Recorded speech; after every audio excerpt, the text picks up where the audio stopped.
La pétanque est bien plus qu'un simple jeu.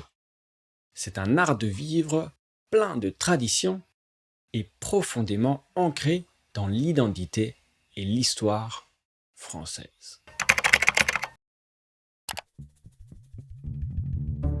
La pétanque est un jeu traditionnel provençal, dont les origines remontent à plusieurs siècles.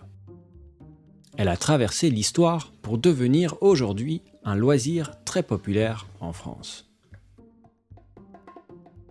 Très prisée au Moyen Âge et à la Renaissance, la pétanque figurait parmi les passe-temps favoris de la noblesse, tout comme le bilboquet ou le jeu de paume. Elle est même mentionnée dans des œuvres telles que l'Encyclopédie de Diderot, Balzac y fait référence dans Ferragus, Marcel Pagnol en illustre les charmes méridionaux dans Le Temps des Amours. Le principe est simple mais stratégique. Marquer des points en positionnant ses boules plus près du but, qu'on appelle le cochonnet, que celle de l'équipe adverse. Le jeu oppose généralement deux équipes, dont les joueurs ont chacun 2 ou 3 boules. La distance réglementaire entre le lanceur et le cochonnet varie entre 6 et 10 mètres.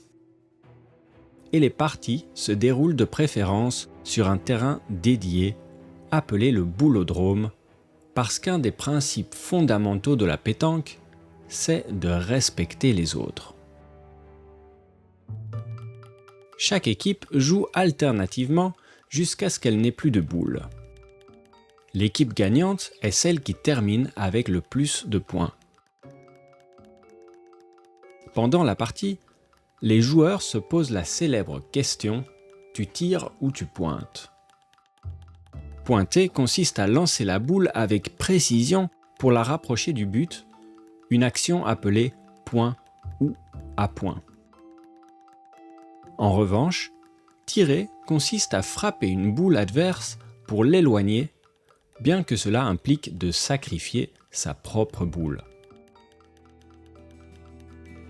La pétanque ne se limite pas à sa dimension récréative. Elle est profondément enracinée dans la culture française. Il n'est pas rare de voir des groupes de personnes, qu'elles soient jeunes ou âgées, se rassembler pour jouer ensemble avec un verre de pastis à la main et échanger les dernières nouvelles. Et quand par malheur, une des équipes subit une défaite cuisante de 13-0, elle reçoit l'honneur d'embrasser Fanny. La tradition veut que l'équipe perdante embrasse le postérieur dénudé d'une statue ou d'une illustration surnommée Fanny. L'image de Fanny et cette tradition pourraient expliquer pourquoi les femmes sont encore sous-représentées dans la pétanque. Ce sport qui peut parfois être perçu comme un bastion masculin.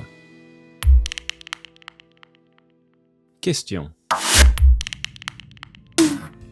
Avez-vous déjà joué à la pétanque? Faut-il qu'elle soit une discipline olympique?